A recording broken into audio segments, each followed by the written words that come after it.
Hey guys, I just wanted to record a tutorial to go in depth more about texture paint mode, what it is, and UV unwrapping as well, because in the character course we're going to do some of that, or like a lot of texture painting, so it's important that you know the basics of it.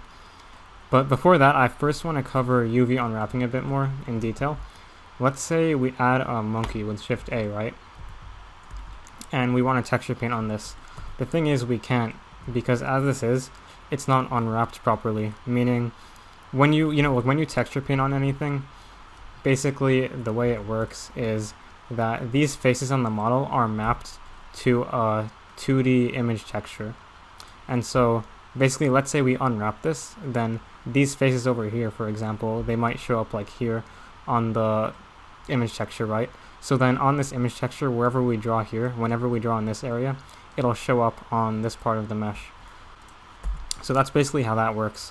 Put simply, you're basically just laying out the 3D model in a 2D view, pretty much. And so in order to do this though, we need to unwrap it properly so that everything can be properly mapped into 2D, if that makes sense. So you're going to see what I mean soon. If we select all the faces here, and you go to the UV editing tab, as you can see, there's an unwrap here, but it's very weird, and it just doesn't really look that correct. So basically the way unwrapping works is you have to place seams. So if I go into edge select mode, which is what I recommend while you're unwrapping, if you select any basically group of edges, like let's say I just select an edge that goes around the face, right? What it'll do is and I hit Control E, mark seam, and then if I select everything and hit unwrap, what it'll do is it'll make this area that we sectioned off with seams into its own island. So now if we select everything, as you can see, this down here is the island that we just created. And if you hit L as well, you can see that too. Because L, like by default, if you go down here where it says select linked, you can make it choose seam, which is just the seamed area. So now when I hit L over here, it'll just select what is seamed off, basically. So that's interesting. So that's basically the first thing you need to know about unwrapping. And if this is unclear, we're going to go like way more in depth into it in the rest of the character course, so you're going to actually be able to see it more clearly there. So I apologize if it isn't like completely clear here, but I'm just trying to give you a basic idea of how this stuff works so that when we go into it there, you can go a little faster and it won't be so foreign to you. But basically, if we wanted to keep unwrapping this, you would have to add more seams throughout the model, right? And what I want to do here is if we go to the shader editor, let's create a new texture and delete this. Let's add an image texture. Hit new, and I want to make this UV grid. The purpose of the UV grid generated type is so that we can basically see what we're doing while we're unwrapping it. So let's set it to like 2048. So I'm going to delete this file anyways, the space doesn't really matter. I'll hit OK. If we shift click on this and we go to viewport view or like rendered view, as you can see, what we have is we have these checkers, right? And what you want whenever you're unwrapping a model is you want these checkers to not be stretching so much. Like as you can see here and here, the checkers basically stretch a lot as they get up to the head over here. And you don't really want that, right? You want it to kind of stay consistent within an area. So what we can do about this is we can add more seams. So let's say I added a seam that goes throughout the back of the head here. And you want to add seams to places usually that are not going to be seen by the viewer as much. So like let's say we were animating this or posing it, you're not going to really see the back of the head that much unless you do. Either way, you'd be surprised that it works pretty well even in areas where there are seams, so I guess it doesn't matter that much. Like either way, if we texture paint here on the back where there is seams, things will still look good. You're not going to have like that much of an issue, but you might as well just place them in places that are a bit hidden more, because sometimes you might get leaks or like slight texture issues in the seamed areas. But let's say we just basically split this into two and we unwrap like this, right? And we hit Control E, mark seam. Now let's go back to rendered view. 3A, U, unwrap. As you can see, things aren't stretching as much anymore, which is really good. That's what we want. This ear though is like horrendous. It does not have the checkers properly. So let's place some more seams. I think it would be a good idea to just place some that go around the ear here. If you're wondering how I know where to place it exactly, a lot of it just comes from experience. As you do this more and more, you'll start to develop, I guess you could say, like a habit of, knowing where placing your seams is best. But yeah, so I'm going to section off both ears here.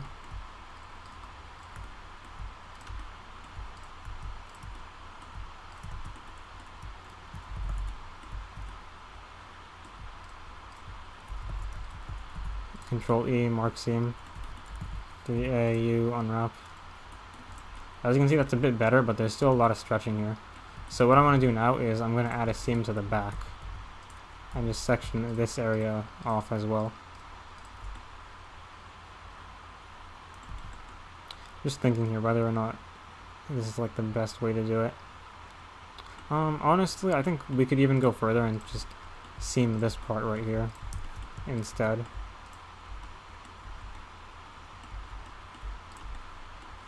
And yeah, we'll do that for both sides.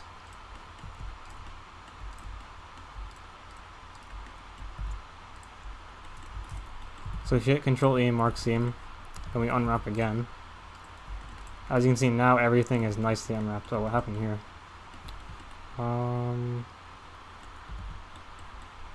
That's odd. I don't know why.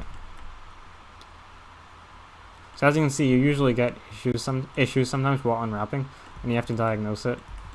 Okay, I think the problem is right here. We have this seam here that isn't connected to anything. So I'm going to hit Control E, clear seam, and this isn't connected either here.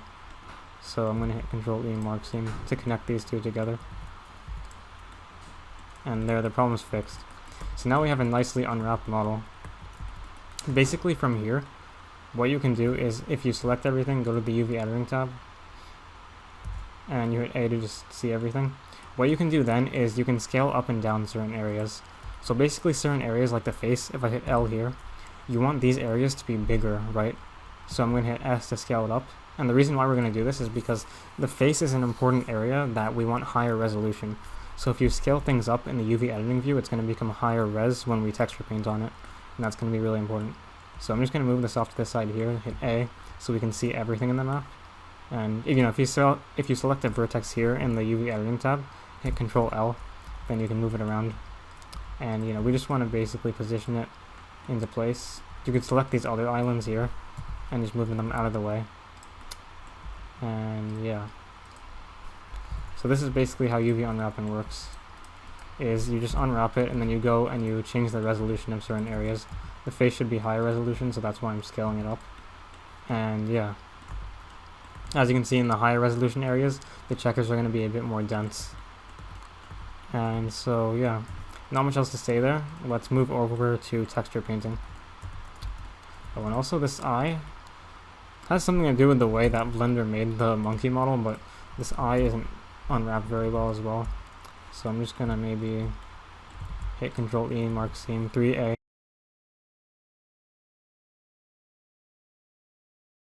Hit unwrap again, or I'm just gonna do unwrap for this area here. So if we hit L on these two areas, let's hit like Control plus maybe to get this area only. And then if we hit U, unwrap, we can select just this area, which it unfortunately makes very big because we didn't have everything else selected. So Blender thought that it should just like pack what we had selected into this entire texture here. So I'm going to move them away, hit A so we can see everything. And now what we can do is we can scale these down and make them small. So yeah, that's how this stuff works basically. What we want to do now is move over to texture painting. So I'm going to delete this, hit Shift A, type in image texture, hit new, and we can keep it at 2048. Let's set this to blank instead of UV grid. And let's call this just like drawing. You hit OK, shift click on this so we can see the output. Nothing there obviously, but if we go to texture paint mode, the way texture paint mode works is you hit F to scale up and down your brush. So if I draw here, and then I scale this up with F, you can draw bigger strokes. And then you use Shift F to adjust the strength. So if I set this down to like 0.2 or like 0.12, it's going to be very faint. And so that's basically how all this works. The other thing I want to say is, let's do Shift F to go back to max strength.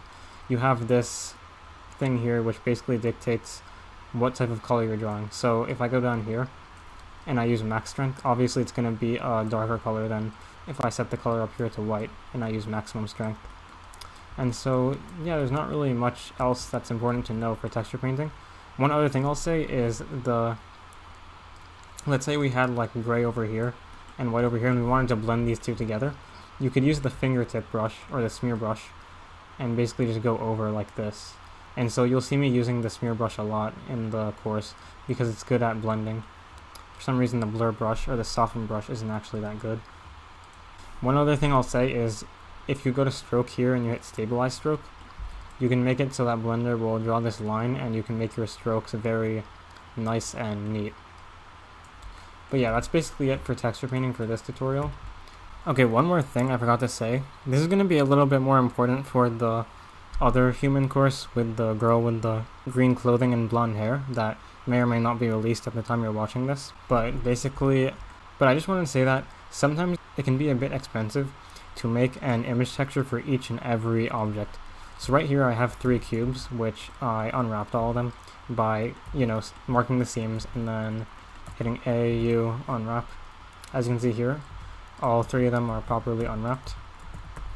But the thing is, let's say we wanted to draw something on these, to make an image texture for each and every single one of them might be a little bit expensive because, making image textures costs memory. It's like a certain amount of megabytes, right? But there's a way to just condense all that, so we only have to use like one image texture to draw something on all 3 of these. And you can do that if you want. If you want to make an image texture for each individual object, you can do that as well, but I just want to show you that there's another way, which I'll use in a future course, where you can actually use one image texture for multiple objects. So basically, the way it works is we first have to lay out our UVs so that nothing is overlapping each other. Right now, if we, look at each and every one of these objects, all their maps would be overlapping each other, and that's an issue.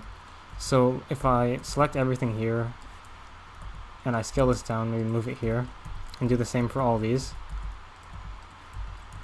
and move them all away. What we can then do is if we select all 3 of these, hit tab to go into edit mode, we can then take each of these and just try and pack their UVs so that they all fit into this one map and they're not overlapping. So yeah, something like that is good. Maybe you could rotate this so we can make it bigger.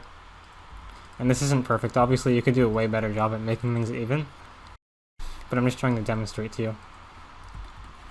If we now add an image texture, let's go into render mode. And if we now add an image texture, hit new, set it to like 2048, whatever you want, hit OK, plug this in, and now if we texture paint here, as you can see, everything works normally and correctly. Since what we draw here in texture paint mode is only going to show up here on the image texture, right? That means we have all this extra space which can be used for these 2 models because we unwrapped them in this space as well, right? So basically, if I add a different material here and I typed in image texture to add an image texture and we use the one that we were already using before, this untitled one, and we plug this in, I could then texture paint on this as well. And there's a bit of like clipping issues here. I don't know why that is, but it's kind of irrelevant right now. Just focus on the main concept I'm trying to tell you, which is that you can use one image texture for multiple objects, and this is how you do it. As you can see, we can just reuse one of these materials, honestly.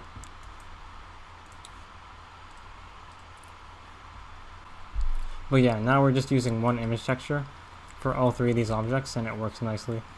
So I just wanted to let you know for that. That's another way to unwrap things. If this all confused you a bit, don't worry too much because we're not going to really use it that much anyways. But I just wanted to show you that there is a way to just use one image texture for multiple things.